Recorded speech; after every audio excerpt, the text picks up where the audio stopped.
नमस्कार, तेज आणि फास्ट बातम्यांसाठी एकदा परत मी अंजली कदम 24 तास मध्ये उभी आहे. तुम्ही बघत राहा फक्त 24 तास. करायचं ते करेक्ट हे जुळत नव्हतं माझ्याकडे करायचं. म्हणजे मी माझ्या मामा म्हणजे माझे सासरे त्यांना खूप मानते आणि माझे सासू माय तर त्यांच्यासाठी नेहमी करावंसं असं वाटायचं, पण असं काही वेळ आला नाही. आणि मग हा मी बघितलं की दिवसांदिवस आत्ताची मुलांना हे काय माहितीच नाही.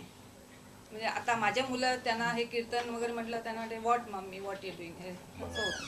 तर आता नवीन जी पिढी आहे त्यांना कळलं पाहिजे. तर हे जस्ट माझ्याकडनं एक छोटंसं प्रयत्न की मी हेच प्रोटेक्ट करू दिस कल्चर. एवढे लोकांना रात्रभर घाटात सकाळी पहाटेपर्यंत, पण त्यांना जसे फिल्म स्टार आहे किंवा टीव्ही सिरियल मध्ये जो आला की त्याच्याबरोबर सगळे सेल्फी काढायला तयार होतात कारण तो सेलिब्रिटी म्हणून. पण ऍक्च्युअल सेलिब्रिटी ही लोक आहे जे 10,000 लोकांना एकसाथ ब्लँड म्हणजे एन्जॉयमेंट करायला देतात किंवा त्या टायमाला ते सगळे त्यांचे जे गरीब लोक बसून ते बघत असतात गावांमध्ये, सगळे ते आपले टेन्शन सगळे विसरून ते देवाच्या ह्याच्यात मगन होऊन जातात. आणि ते आपल्या मुंबईमध्ये बघायला भेटत नाही.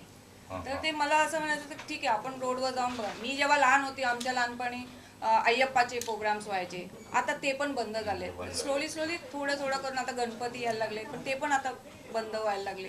तर हे पण आता संपत आलंय. तर मला असं वाटलं की मी हा प्रोफेशनली नाही आहेत कारण ते सगळे बिचारे नवीन कलाकार आहेत किंवा वारकरीज आहेत काही, त्यामुळे थोडं प्रोफेशनली थोडंसं नाही वाटतं ते. पण मी माझा एक छोटासा प्रयत्न की ते साथ देतील या अशा कार्यक्रमांना देणं हेच माझं काम आहे. तिने जेव्हा हे ठरवलं की मी हे नाटक असं करणार आहे ताई, याला हे होईल का, चांगलं होईल का, असं जेव्हा तिने मला विचारलं तर मी म्हटलं हो. अजून आपली माणसं आपली संस्कृती विसरलेली नाहीत. अजूनही कीर्तन भजन ऐकतात. तुम्ही कधी मी पंढरपूरला जेव्हा नाट्यसंपदाचा कार्यक्रम होता तेव्हा मी गेली होती. मी ते कल्चर बघितलं, मी त्या लोकांचं प्रेम बघितलं जवळून. तर मला असं वाटतं की अजूनही आपलं कल्चर, मुंबई सोडली तर आपलं कल्चर अजूनही लोकांनी जिवंत ठेवलेलं आहे आणि हे नाटक खरोखर चालेल. मलाही असं वाटलं नाटक बघताना की खरंच आपण पण एकदा पंढरपूरला जावं, पायी जावं, त्याच्यातला आनंद घ्यावा. तो आनंद एकमेकांचा हा जो मेळ आहे तो असा आपला एकत्र येत नाही. आपण प्रत्येक ठिकाणचा माणूस गरीब असेल श्रीमंत असेल त्या वारीमध्ये जातो, एकत्र बसून जेवतो. जे अन्न कुठला माणसं कुणी दिलंय, धर्म पंथ वगैरे कोणी विचारत नाही. हे एक प्रसाद म्हणून जे आपण सगळे मिळून खातो. म्हणजे तिथे जाती धर्माचा कुठलाही विचार न करता जी वारी असते त्या वारीत आपणही जावं आणि त्याचा आनंद घ्यावा. हे या नाटकात बघितल्यानंतर मला असं वाटलं की एकदा तरी मी त्या वारीमध्ये जाणार. हो, मी पण असं ठरवलं आणि खरोखर तिने केलेला प्रयत्न चांगला आहे आणि प्रेक्षकही याला दाद देतील आणि दाद देण्यायोग्य नाटक बसवलेलं आहे. डायरेक्टरने चांगलं काम केलंय आणि कलाकारही अतिशय सुंदर आहेत, परफेक्ट आहेत. म्हणजे जे वारकरी वाटावेत अशी जे कलावंत आहेत, असे प्रोफेशनल आर्टिस्ट घेतल्यानंतर ती वाटली नसती.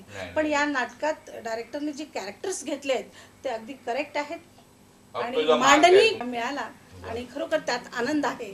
एकत्र बसून आहे तीही अतिशय सुरेख आहे.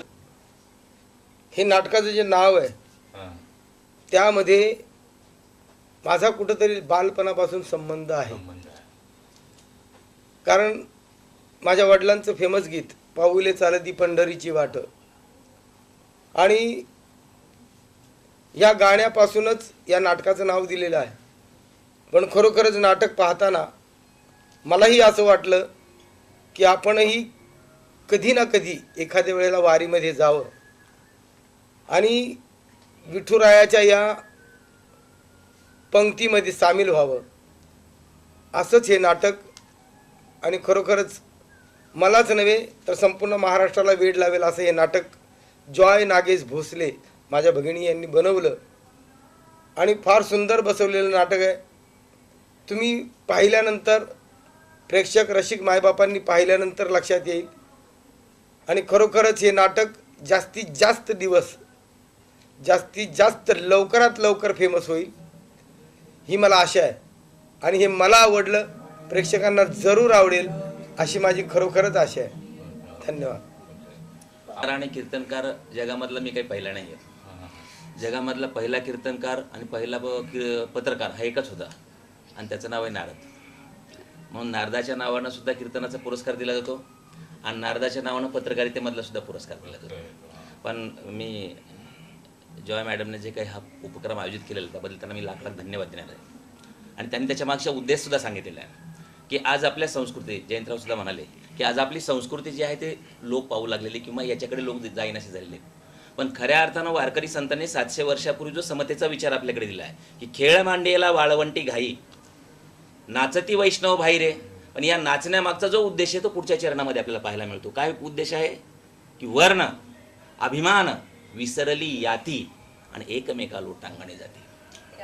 म्हणजे आपल्याला वर्ण विसरायला लावणारी, आपल्याला जात विसरायला लावणारी, आपल्याला एकमेकाचा अहंकार विसरायला लावणारी ही हा जो सगळा संतांचा विचार आहे ना, हा संतांचा विचार आपण जो मांडलेला आहे हा खऱ्या अर्थानं वारकरी संप्रदायाच्या विचाराचा हा खरा गौरव केला आहे आपण, असं मला या ठिकाणी वाटतं. आणि म्हणून आज या विचाराकडे खूप मोठ्या प्रमाणामध्ये जाण्याची गरज आहे. आज सगळीकडे स्वार्थ वाढत असताना, आज सगळीकडे अंधश्रद्धा वाढत असताना, आज सगळीकडे जातीजातीमध्ये भांडणं लावले जात असताना की एकमेका लोटांगणे जाती हा जो आहे की किंवा तू काय म्हणे मोक्ष देखीला कळस आणि तात्काळ हा नाश अहंकाराचा, हे अहंकारासारख्या गोष्टी आहेत की ज्या खऱ्या अर्थानं मनुष्यामध्ये भेद निर्माण करणार आहेत.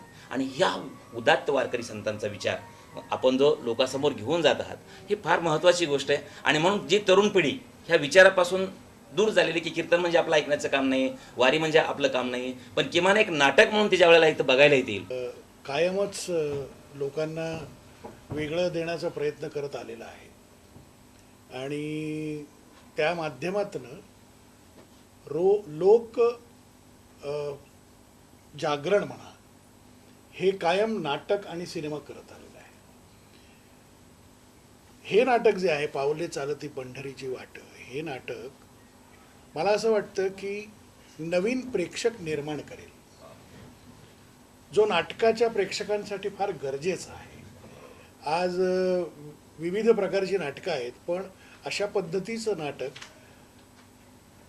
हे नवीन पिढीला एक वेगळं प्रोत्साहन आणि वेगळी दिशा देणारं नाटक आहे.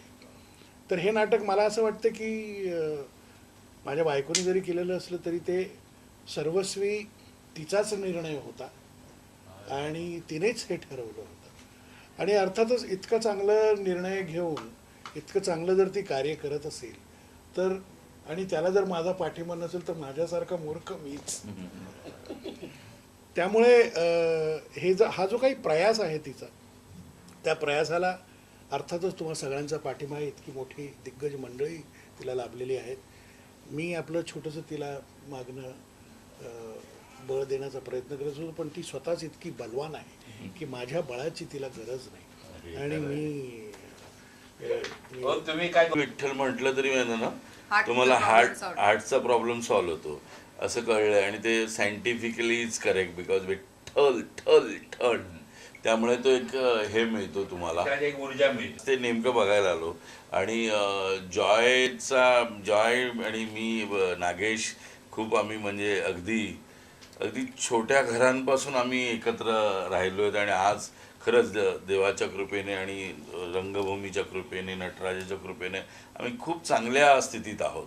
आणि हे करणं, त्यांना मदत करणं, ते चालवणं, त्याची पण ती प्रोड्युसर आहे. आधी ती गुजराती नाटकांशी निगडीत होती, कळलं, आणि आता मराठीकडे आली आहे. त्यामुळे खूप चांगली गोष्ट आहे. आणि खूप कळत न कळत सुद्धा चांगलं नाटक होतं जे आलेलं होतं, पण तिने ते प्रोड्यूस केलं. आम्ही दोघं खूप अपोज करत होतो की काय तू झालेलं नाटक करते, आपण नवीन काहीतरी करूया. पण हे आता हे नवीन संचामध्ये सचिन कुठे आहे? सचिनने खूप छान बसवलंय नाटक. अच्छा, म्हणजे आमच्या वारकऱ्यामध्ये व्यासपीठ चालक असतो, व्यासपीठ चालक. आणि व्यासपीठ चालक असतो तो ठरवतो की आजचं कीर्तन कुणी करायचं, आजचं प्रवचन कुणी करायचं, आजचा पकवाज कुणी वाजायचा, आजची अभंगाच्या मागची चाल कुणी म्हणायची. पण 700 वर्षापूर्वी ज्या वेळेला हा सगळा डोलारा वारकरी संप्रदायाचा उभा करायचं ठरवलं त्यावेळेला व्यासपीठ चालक म्हणजे नेमणूक झाली ती जनाबाईची झाली होती. आणि जनाबाई देव नाचे पांडुरंग आणि जनी म्हणे ज्ञानदेवा बोला अभंग. नामदेव महाराज आजचं कीर्तन तुम्ही करायचं आणि ज्ञानेश्वर महाराज तुम्ही चाल म्हणायची. म्हणजे डोक्याचा पदर कमरेला खोचून उभा राहिली ती आमची जनाबाई राहिली होती. आणि त्यावेळेच्या स्त्रियाच्या परंपरेप्रमाणे तिने पदर खाली घेऊ नये, असं राहावं तसं राहावं, त्यावेळी तिला सांगितलं. केलाय ना, आजच ओपनिंग केलंय, आज ओपनिंग केलंय. करणार आहे काय शेड्यूल आम्ही करणार आहोत. करणार आहे. पुढचा प्रयोग ठाण्याला आहे, गडकरीला 15 मार्च संध्याकाळ. त्यासाठी की हे प्रेक्षक नाटकच यावं जे आहे पाहिजे, ना कारण हे पूर्ण different- महाराष्ट्रामध्ये शो करणार याचे प्रयोग करणार असं ठरवलेलं आहे. कलाकार आणि यूज करतात, पण काय थिएटर मध्ये